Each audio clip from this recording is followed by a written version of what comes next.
uus mängulaud on kohal. Paneme selle nüüd kokku. Issi, ma aitan sind. Seda on lihtne kokku panna. Nagu Lego. Ja ongi valmis.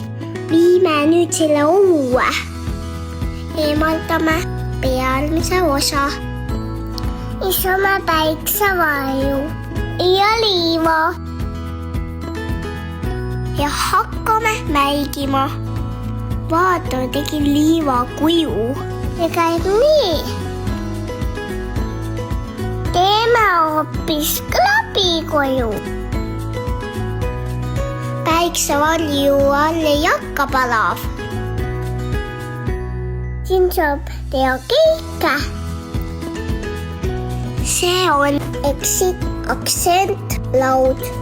Vaata lisa mänguväljaku teu.